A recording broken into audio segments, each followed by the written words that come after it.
Hello, all. Whoops, as I hit the table. This is Katie from Crafting Ruby Dreams, and welcome to my channel. I talk about planners, goal setting, writing, publishing, and getting right with my finances.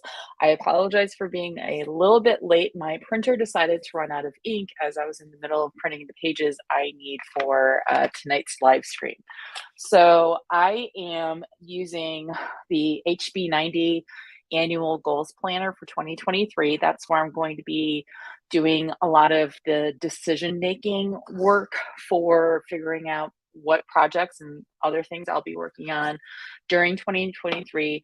In some ways, I've already figured this out in terms of the overall projects as well as the marketing strategy that I'll be using for publishing my books and marketing them. So in some ways, it's already decided, but at the same time, I find this process to be really helpful. I'm just unwrapping one of my washi rolls from the Coffee Monsters Co. And it's fitting because it's the money one. So as you can see, I really love the washi tape from Coffee Monsters Co.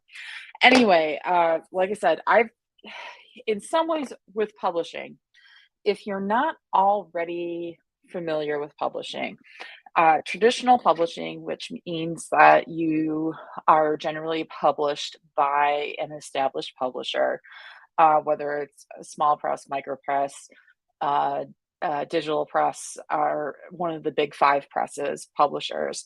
They typically have a similar production model in that you submit the work to them. If you are, then you go through a contracting process if you are accepted to be published by them. And then you go through an editing process of varying levels and depth of editing, and then your work is then put through the production process of so part of the production process is the editing process, but then generally in-house they have somebody who will format the book both for a for as an ebook and as if you're with your contract is for also print, because I used to be traditionally published for by digital presses, small digital presses, back when digital publishing was kind of like really first getting off the ground in the 2000s and early 2010s. Actually, I think pretty much all of my digital press was actually in the 2000s.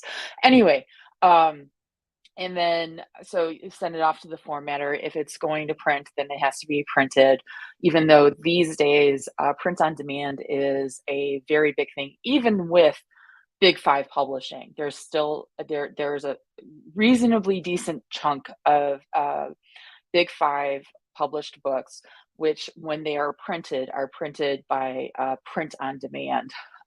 So something to just consider.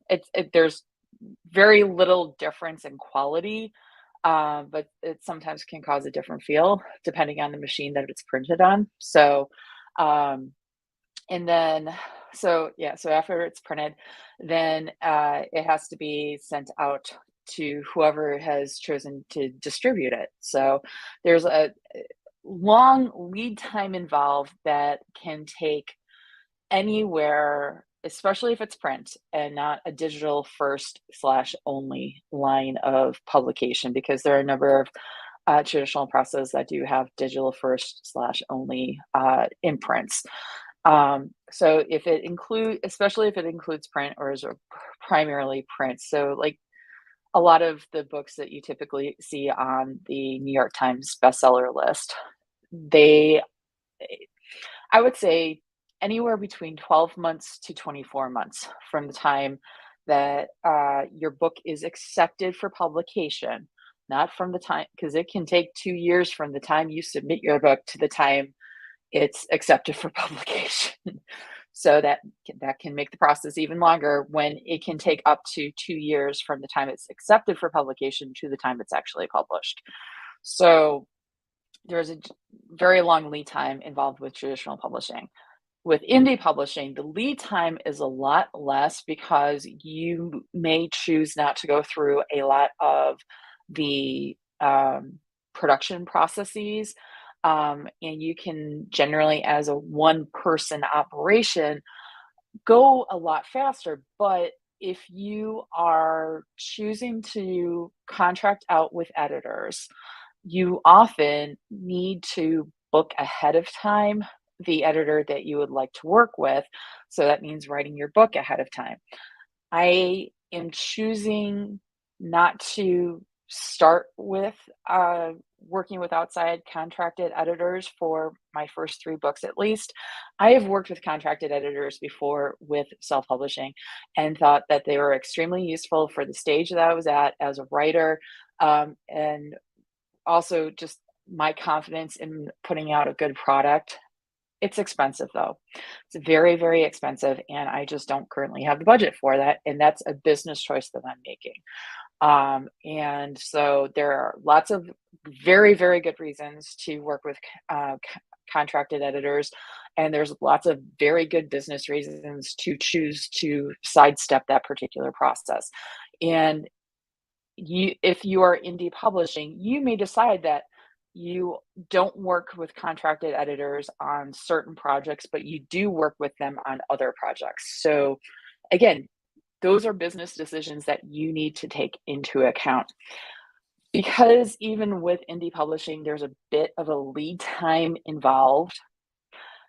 You generally have an idea of what you would like to be doing probably at least a year out.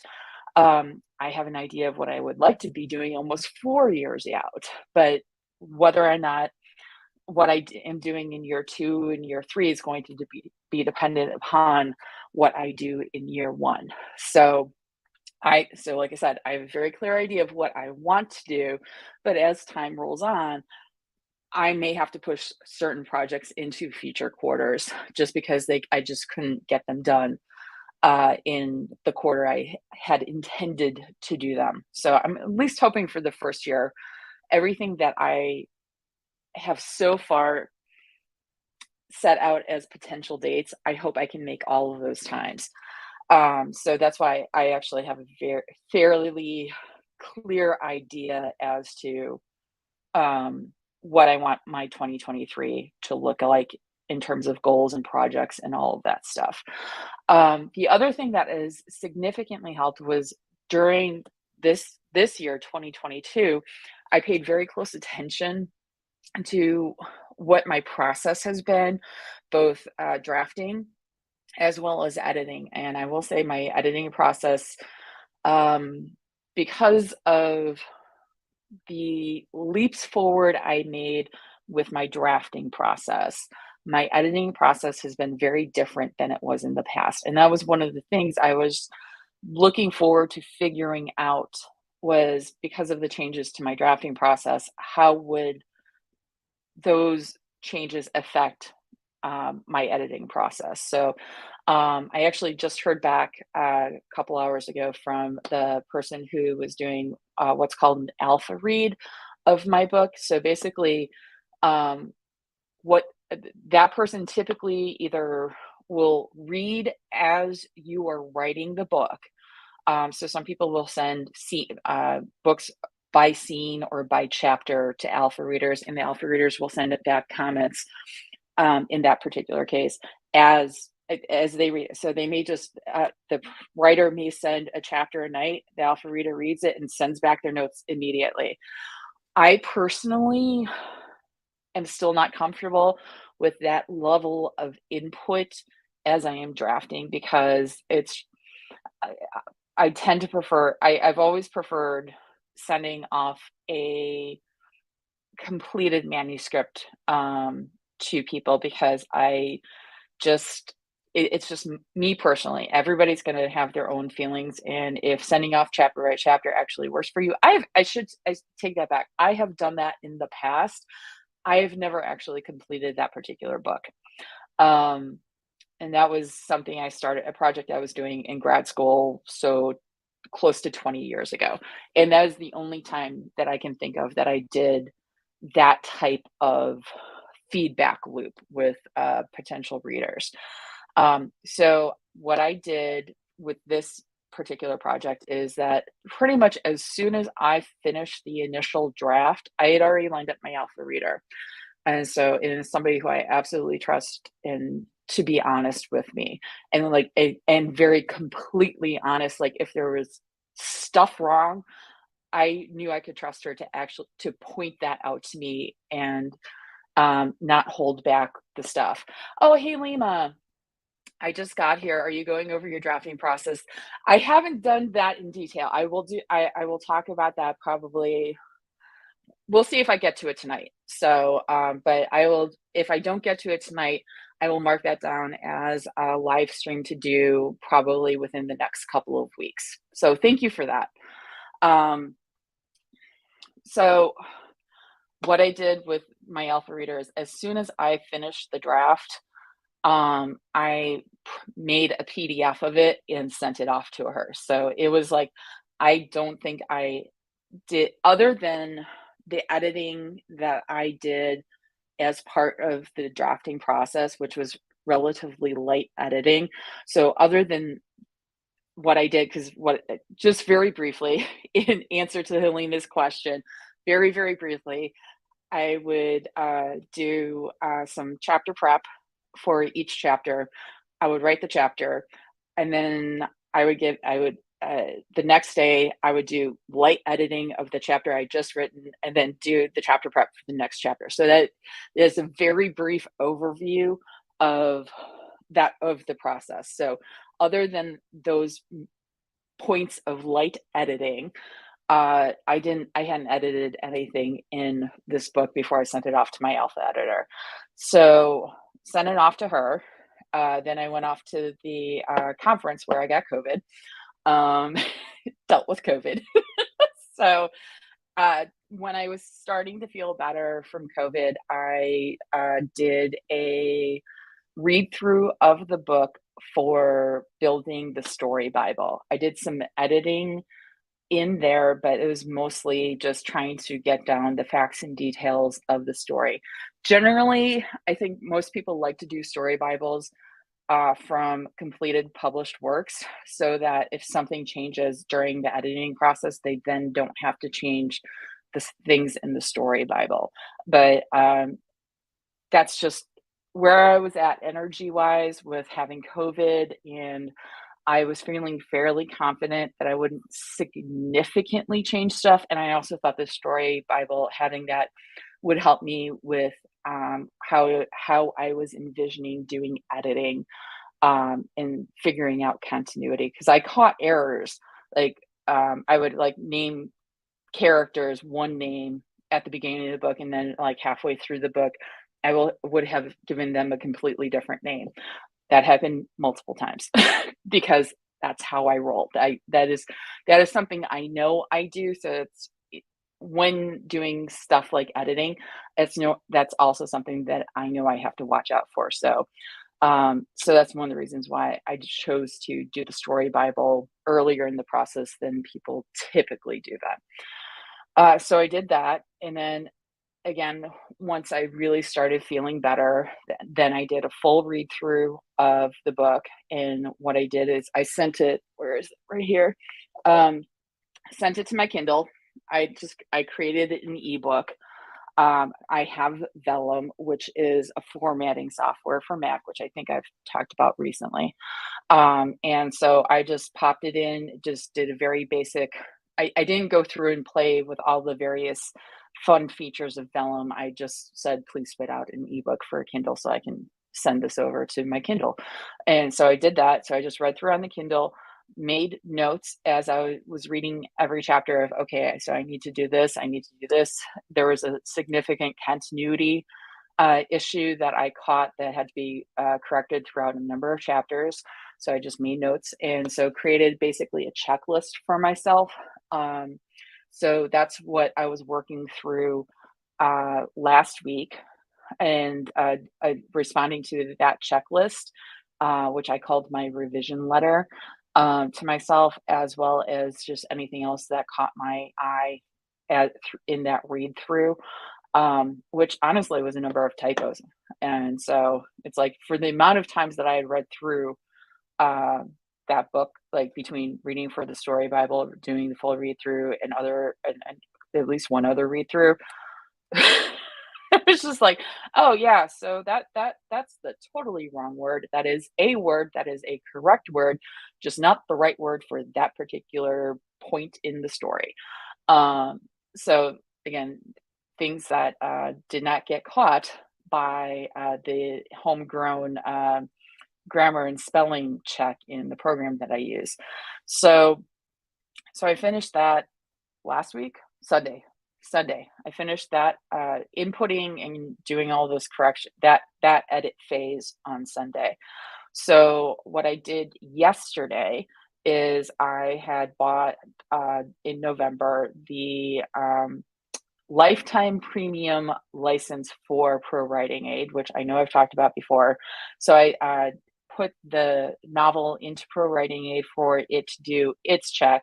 Like you said, it's like I know I've talked about it on Instagram. I don't know if I talked about it here, but Pro Writing Aid is essentially a mashup of, for me, of how I'm using it, doing what a copy editor would do, and then also doing what a proofreader would do. So I don't think it's necessarily clearly one or the other, but it will have elements of both of those types of editing passes.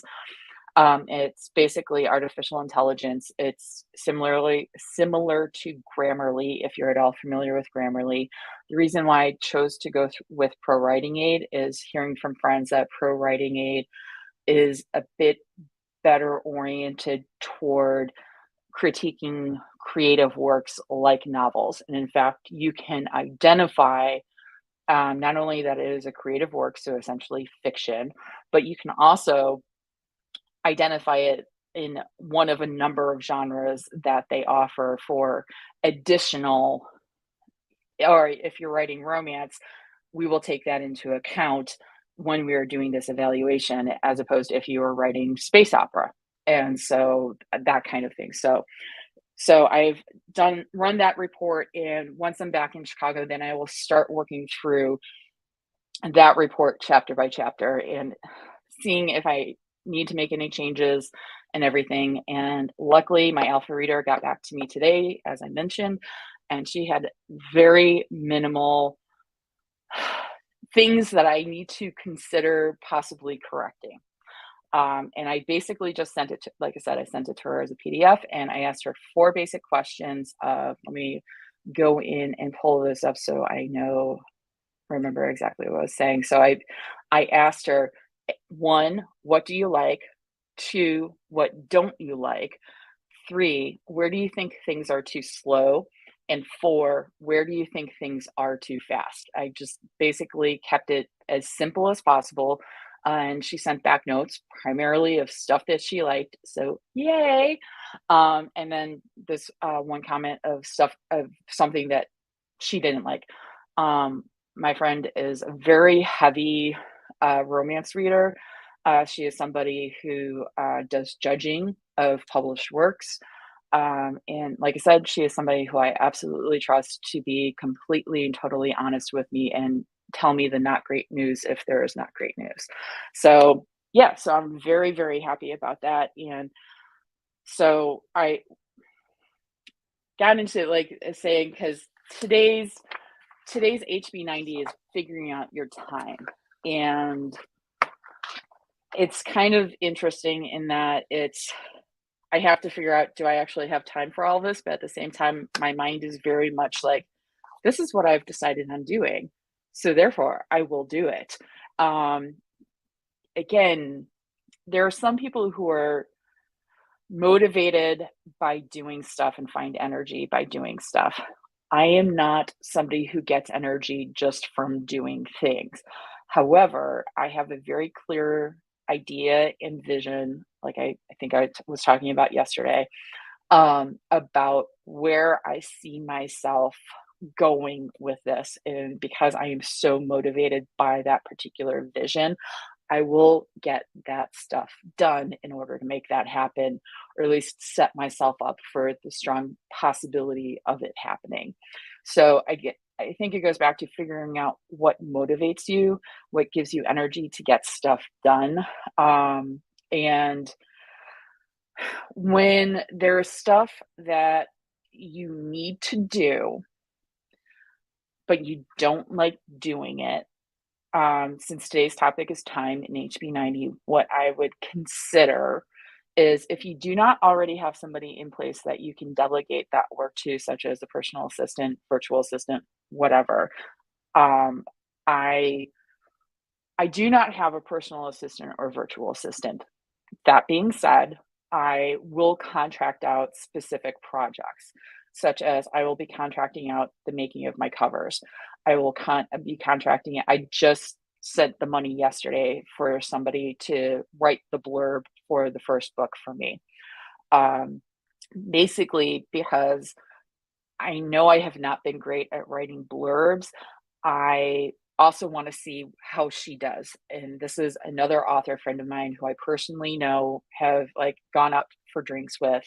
And I absolutely trust her to do a good job, but I want to see if she can do a job that is going to have reader reaction. And the money that she is charging was reasonable to me and worth the layout to try that, because again, writing blurbs is a copywriting skill, and it's copywriting not as COPYRIGHT. It is copywriting as in COPYWRITE. So homonyms, aren't they fun?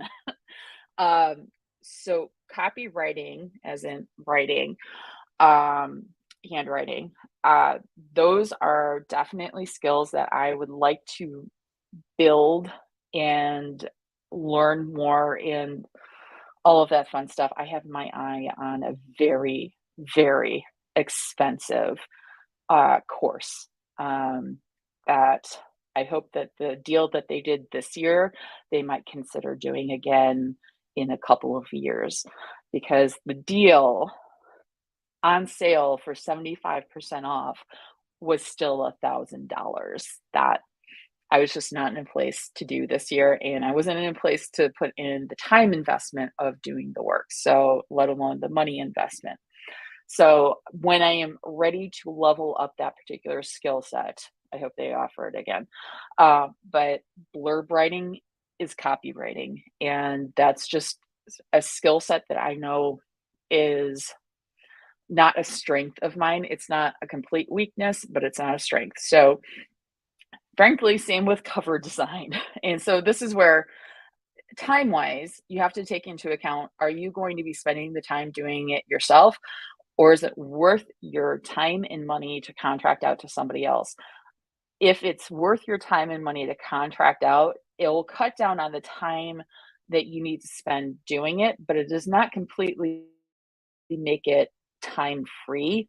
Like, for an example, both my cover artist and the person who's writing the blurb for me have forms that I have to fill out and give some thought to, such as, here's the feelings and mood behind my story. And it's just, I think these forms, they're very well thought out, absolutely worth it. I will spend the time doing them, but that is still time I have to spend to get this project. It's not this time I'm going to spend of me doing it to create a similar level of skill, because I just don't have those skills, but it's still time I have to spend. So that those are things that you have to take into account with regards to project management of self-publishing. So there are some people I know who found it absolutely worth it to put the time in to learn how to do things like Photoshop and cover design, because they can more easily pivot and switch up their covers, because they know how to do pretty good cover design that readers respond to.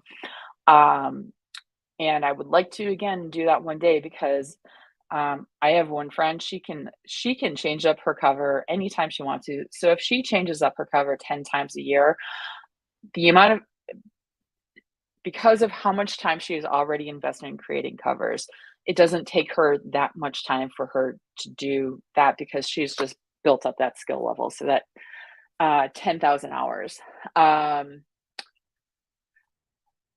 And but for me to do that, I'd have to spend a lot more time. Just the amount of time it takes her to do 10 covers would probably be the amount of time for me to do half of a cover. And then but with me contracting out, I would spend $1,000 on those 10 covers by contracting out, and she hasn't spent any money. So, well, I shouldn't say that. The money she has spent has been more on buying fonts and buying photos to work with. And sometimes photos can be extremely expensive. But if you're at a certain level, that is investing in your business. Halima, this is an excellent question. Have you tried Chat GPT? It has some pretty amazing implications. I had never heard of Chat GPT until yesterday. So from the conversation that I heard yesterday, yes, I think it has some interesting implications. I am not currently, again, the time involved investing in learning more about it and learning how to work with it, it's worth the $85 that I'm paying the blurb writer to do that for me.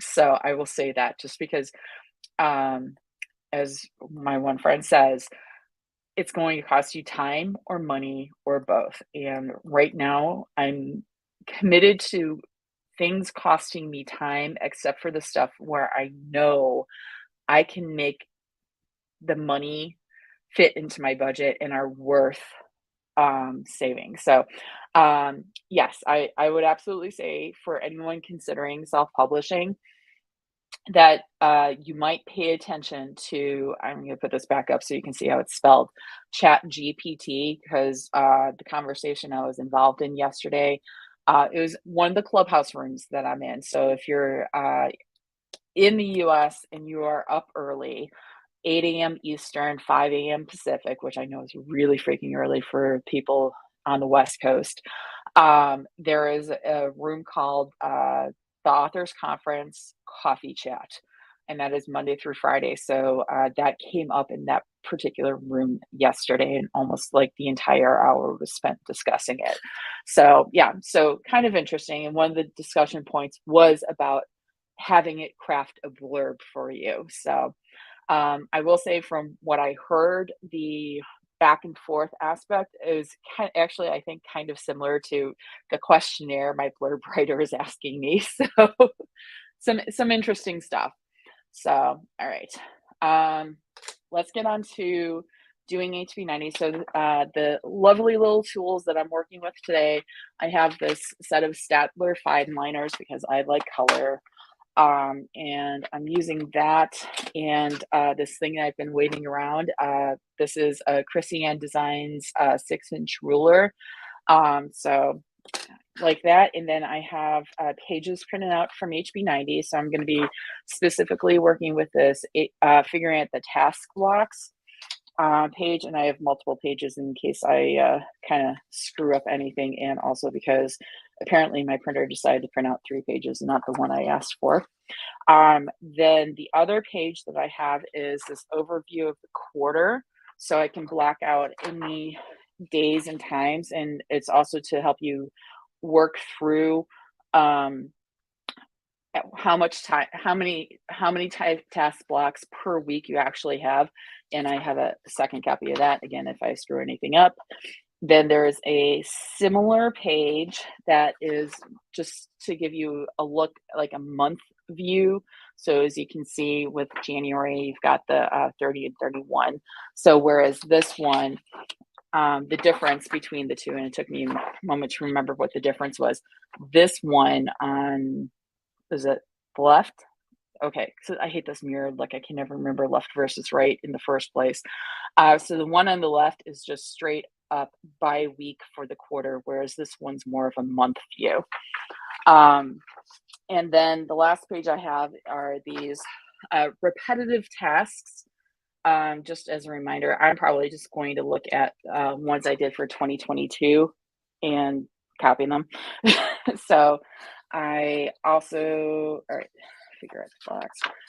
We'll be referring back to my 2022 thing. So you start off with the task blocks, and if you haven't worked with the HB90 system before, Sarah has started instituting it. I think it was officially Q1 of 2022, the task block portion of this exercise.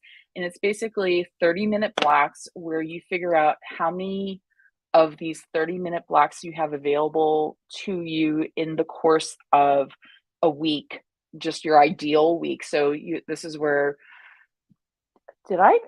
I might have missed the ideal week, because so I think in some ways, she used to have a part of the exercise was figure out your ideal week. So if whatever your ideal week was, how much time would you actually have to spend on your writing related tasks? So taking into account if you have like a day job like I do, or if you have a caregiving responsibility, whether it's children or other family members that you have to like go to appointments with and other caregiving duties. How much time do you have to dedicate to that per week? And or at least, if not ideal, average, so that you get an idea as to how much time in an actual week you really have available to you to spend on all of the goals that you want to try to work on using HB90. So I find that a very useful exercise. I know in MäksēLife, and I think it's in Club Moxie, where we did some ideal week exercises. And I think it was when we did that, it was right around the time I was doing HB90 prep for one quarter. And I was just like, yoink, I'm going to copy this over to here. So it was just like, perfect. I don't have to duplicate energy. So I am going to block out my work time. And since I still have to go in the office, as of today, I still have to go in the office 2 days a week. I keep hearing things that might get switched up, but I don't believe that would get switched up until March or April. So I think at least for Q1, I can comfortably rely on my having to go into the office Mondays and Tuesdays, because those are the 2 days a week. Mondays and Tuesdays are the days I have committed to doing that. So I'm going to block out, let's see, AM, because it takes me, like, I think reliably, I figured out about 45 minutes to get into the office, like 45 minutes on a good day.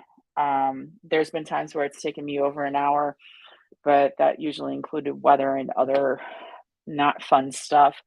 And so I'll just block out an hour for commuting on Mondays and Tuesdays. And then, all right, so that would mean on Mondays and Tuesdays, I start work at 9, which means I can sign off at 5:30.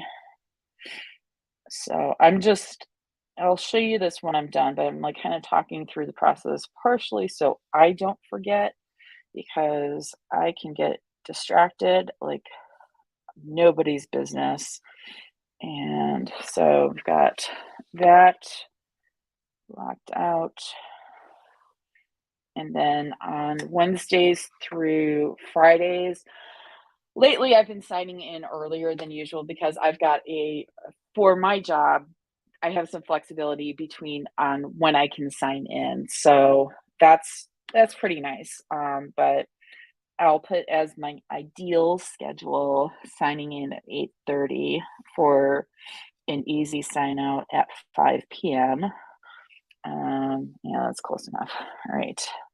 Just making sure I've got these lined up correctly. It's like, even with a ruler, I can barely draw a straight line. Not even kidding. I definitely cannot cut straight lines, which is why I've never really taken up quilting.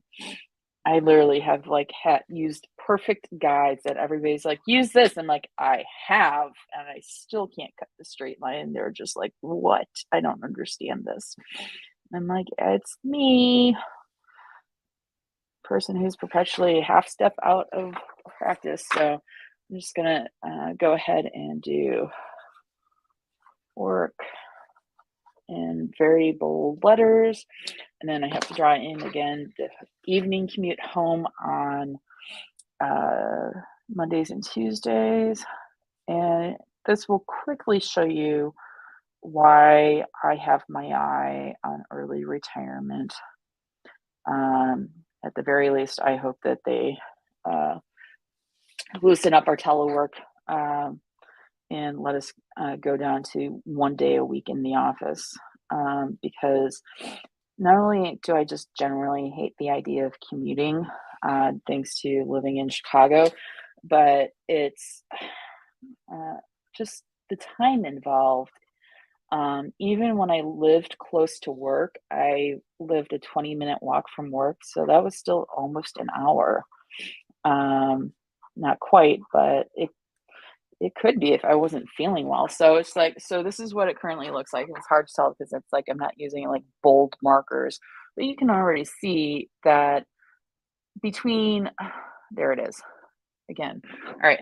So between Mondays and Tuesdays, so I already have, it's like 1, 2, 3, 4, 2 extra hours that I'm spending related to my day job than Wednesdays through Fridays that I can like spend that time doing other things. Like that's the reason why I didn't do a live stream last Monday. It was because I was in the office and I was just like, going into the office, it's 2 extra hours that roughly, that I just I just can't commit to. But also it's just like commuting these days, I just don't have the I after being home for 2.5 years, 2 years. When did I start going back into the office again? April. 2 years. Um, I had lost all stamina that I had for commuting. Oh yeah. Not having to commute and wearing real pants or a bra is a high priority for my work from home office balance requirements. Yes. I can do the bras because I've done the I've moved to, when possible, the no wire situation, and luckily, uh, I will say this because I don't work with the public. I can usually get away with jeans and a t-shirt, and that is my I am comfortable outfit. If I have to work, I was actually I've been committed to doing some conferences, like outreach conferences. Uh, what's the word? Not PR, um, but just basically talking with people at a booth, excuse me, an exhibit booth at a professional conference. And so I have to look nice, and I'm just kind of like, do I still have clothes for that? Do I have to go buy clothes for that? So yeah, I was just like, oh shoot, I have to take that into account next year.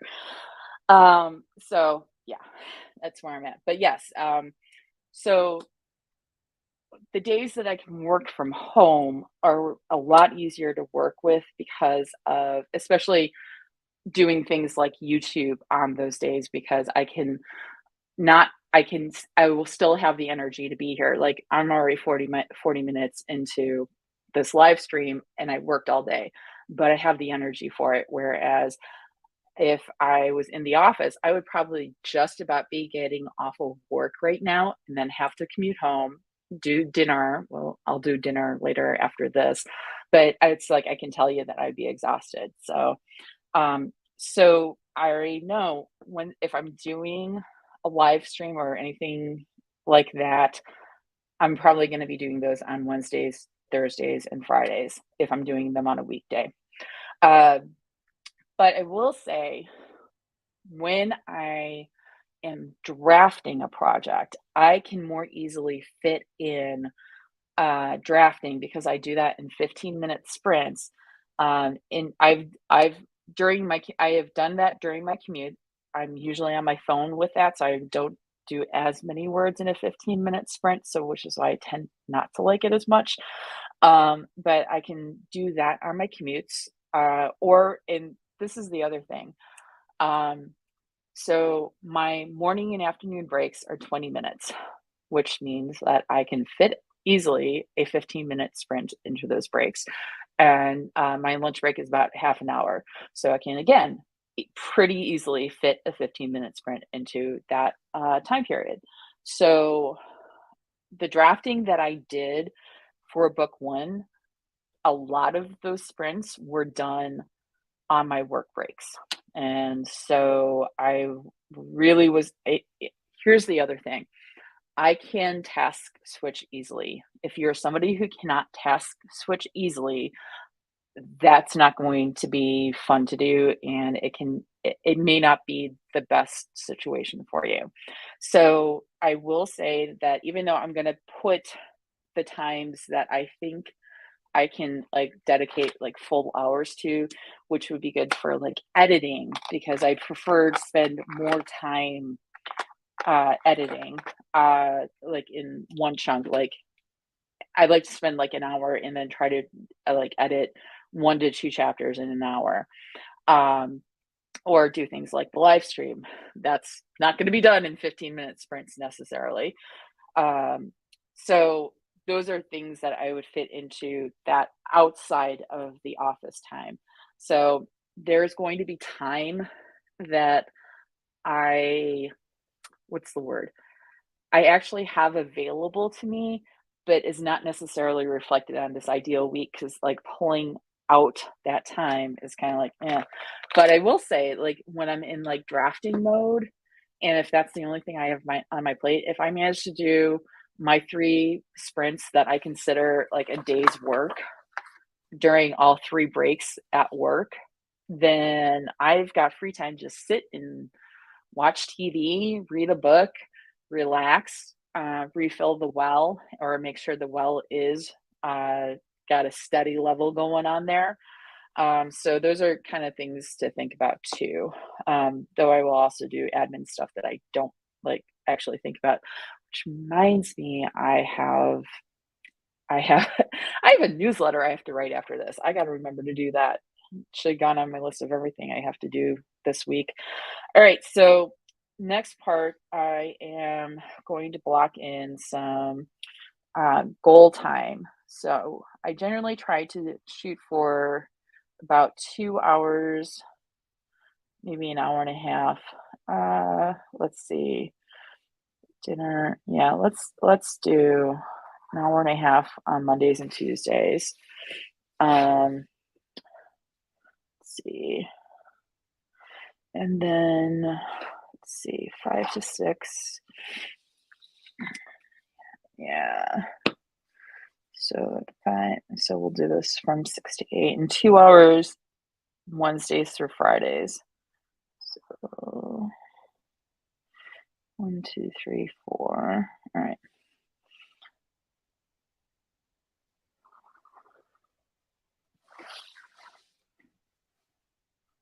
So this is kind of similar to what I have done blocked off in the past.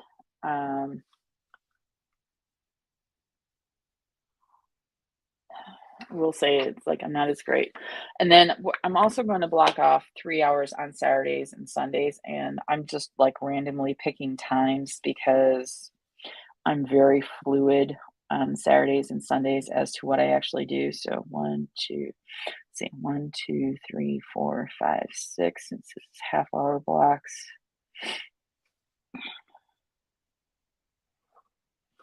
All right.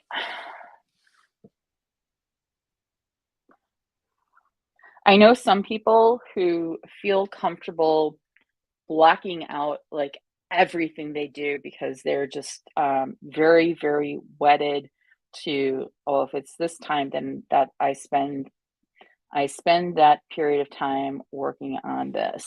And I am not somebody who is that rigid, let's say. Mainly because I'm not. It's like if you tell me to do something, I might do it during that time period. But all right, so I'm just gonna do goals, goals, goals. goals. Yeah, so I'm not gonna block off any more time, like, to do my chores or anything. So that way, that's kind of like my ideal amount of time during the week that I want to spend working on what I'm gonna be working on through HB90.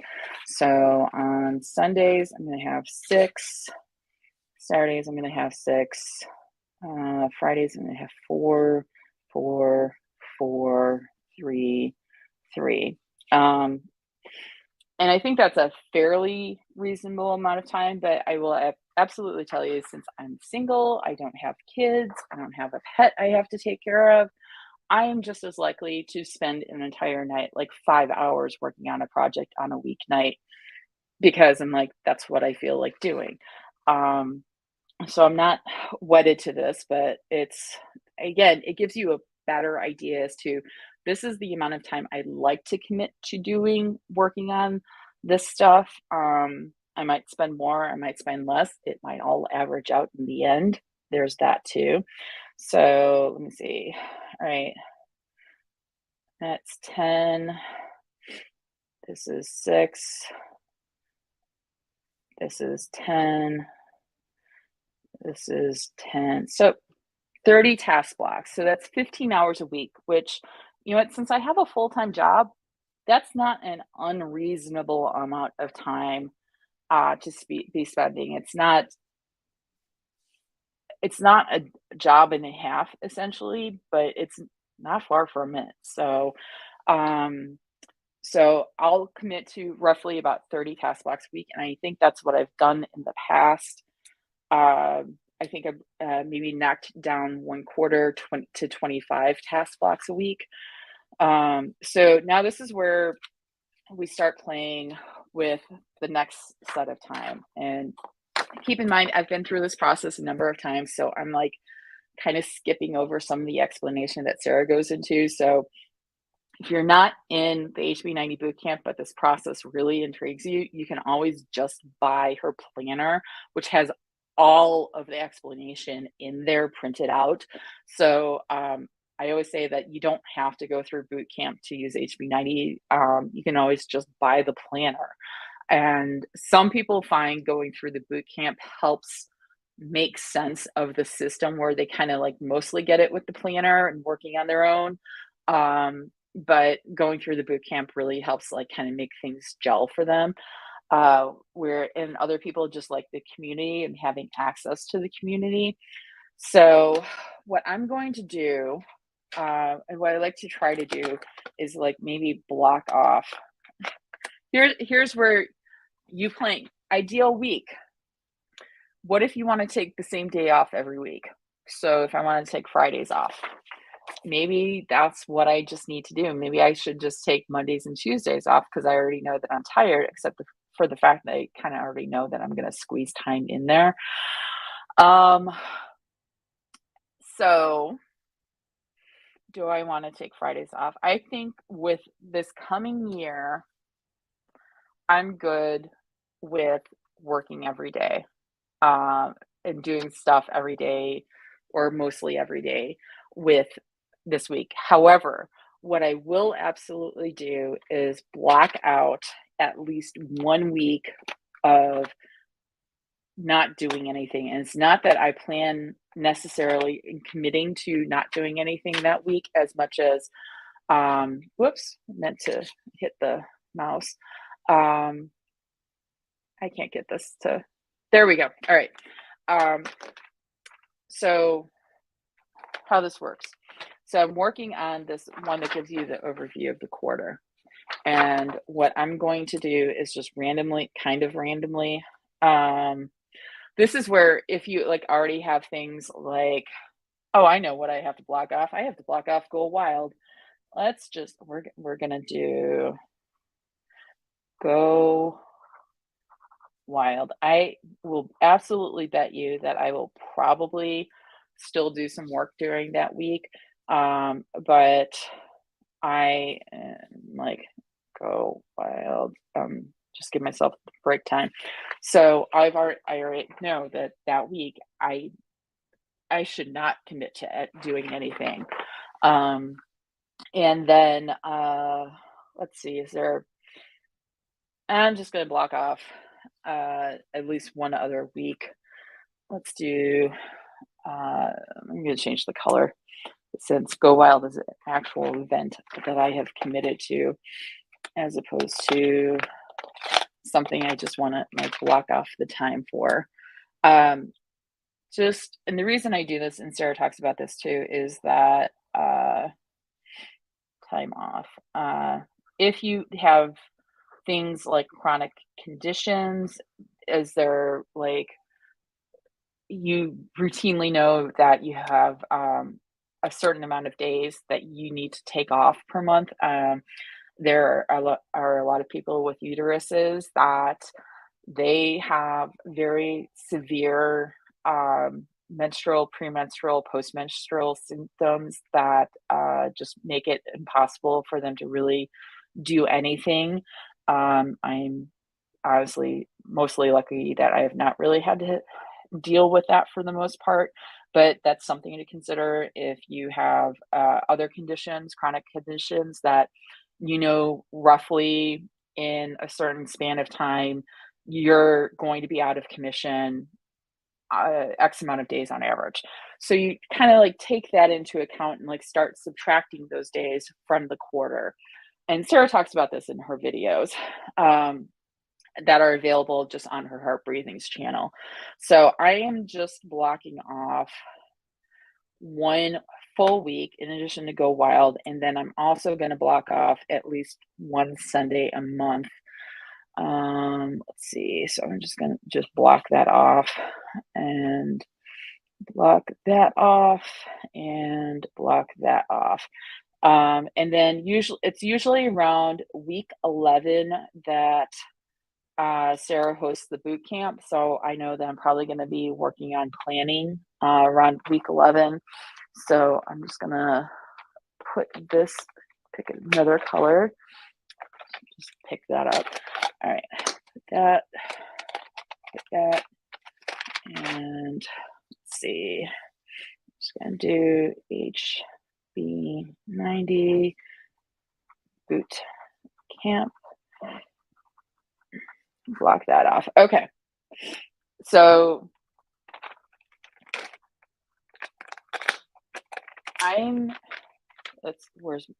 need another marker. All right, let's just do purple. All right, so I've said on this one that I've got about 30 task blocks per week. So and that's Monday through Sunday. So let's see. So you take into account the first week, and Sarah considers that first Sunday, so the January 2nd, to be part of the previous week, at least in terms of setting up the start of the weeks. I'm okay with this flopping between Mondays and Sundays, but I know some people aren't, which is why she has Monday starts, if that is preferable for you. So if week 1 starts on Monday the 3rd, for that week, have, let's see, 30 minus 6 is 24. I have 24 task blocks available.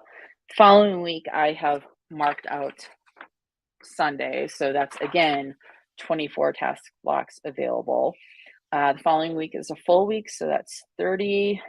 The week after, I have taken off. So that's 0. The following week is a full week, so that's 30. The week after that, again, I have taken the Sunday off, so that is 24. Then a full week for 30, full week for 30. Week after that is Go Wild, and I've also taken the following Sunday off, so Go Wild week 0. The week after that is taking Sunday off, so again 24. Week after that is HB90 boot camp, so I'm going to say 0, even though it's basically I'm directing all of those hours to working on HB90 theoretically. Following week is Sunday off, so again 24, and the week after that is a full 30. So this is what it's going to look like. So you're going to reference this to get the number of task blocks per day per week. And then you write in the totals per week after taking into account the days and weeks that you've crossed off. So what you do next is total all of this up. So I need a calculator. I do not do math that quickly or easily.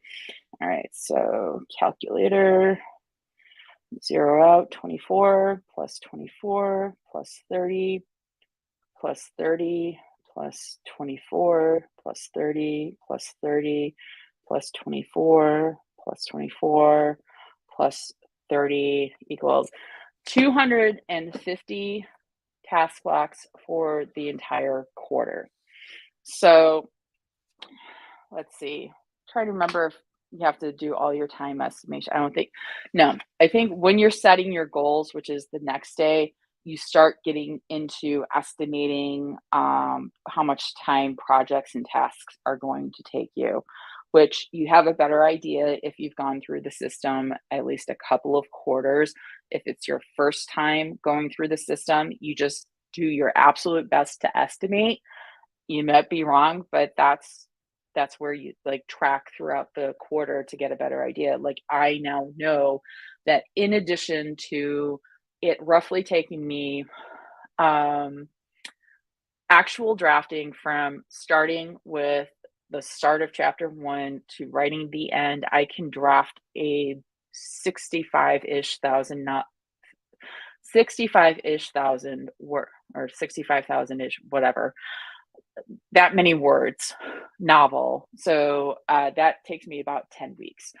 But I need to put some thinking time into preparing for that drafting process to have like kind of like at least an initial idea of where I want to go for the project.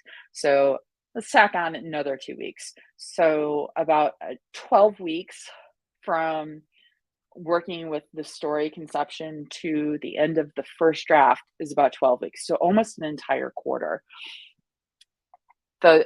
Since with this last month, I now know it also takes me probably with a book one in a series, and so like doing all of the setup for the story Bible, it takes me about 1 week, keeping in mind that that was actually me also on sick leave from the day job. So let's say 2 weeks of me not being on leave from the day job. This is where it's also, if you've got a relatively generous leave amount from if you're working a full-time job, you might want to consider taking some leave time to do certain projects that are going to just be more time intensive, and it's better for you to focus over a longer period of time. So that's just something else to consider. So other people who are full-time might have a lot more tasks. I mean, who are full-time writers. I'm full-time, just not as a writer. But people who are full-time writers might have more time available to them, but they also might have a lot more constrictions on their time as to they have a lot of caregiving duties, they have a number of chronic illnesses that they have to address, they just don't have the energy for whatever reason. Maybe it's something that they do have, but they don't have a diagnosis for. So any one person's situation is going to affect the amount of time that they have. Somebody who has a full-time job, has a relationship with an adult partner or partners, who has caregiving duties for children, they're going to have a lot less time than I do. So it's figuring out how you want to spend that time and how you can best use that time. This is also where it helps you start deciding if doing contracting out work for projects such as cover design, such as writing your blurbs, it's more valuable to spend your time doing the writing, if you are writing or whatever it is you're doing, as opposed to doing some of the admin tasks. Maybe you need to find the money to hire a personal assistant to manage your newsletters and write your newsletters, or at least get on top of you to, hey, I need a quick, hi, it's so-and-so, and thanks for joining me this week in our newsletter. And the assistant then does everything else, you just have to write that intro paragraph. So those are things to consider with how you are spending your time. Then the last page that I'm not going to quite get into, or I'll at least show you what, here, let me pull up my previous quarter from 2022. It kind of, like, I think talked about this. So this is the recurring, shoot, tore the page, but that's okay. It's all done. So this is what it looked like, is like, so like HB90 planning takes me like 20 task blocks per quarter. Newsletter, these are like admin tasks that I need to take into account. Yearly, here's my yearly planning, like annual planning. I expect it to take me 40 task blocks, so 20 hours, an entire full, basically almost an entire full work week on outside of the day job. So, or at least as the amount of time I'm willing to spend. So, feel free to drop questions in the chat, or if you want to drop questions in the comments, especially if you're a replay crew. Hello, replay crew. Been on for over an hour, so thank you for joining me. I think I'm actually gonna head on out so I can do dinner and other household tasks I have to do, as well as write that newsletter I have to write. So thank you so much for joining me. I hope you've found this useful. This is day 12 of my 12 days of Vlogmas. I will try to do at least one more live stream before the end of the year, maybe two. We will see how the situation is at home with my family in Chicago. But if I am not back before the end of the year, I hope you all have a very happy and safe new year. And if you celebrate any of the winter holidays, I hope those are fun and joyous, and you have time, love spending time with your family of however you define family. So thank you so much for joining me. It's been great spending time with you. And I will talk with you later, but always, as always, watch the community tab for when I schedule my next live stream, and may all your dreams be Ruby dreams. Bye-bye.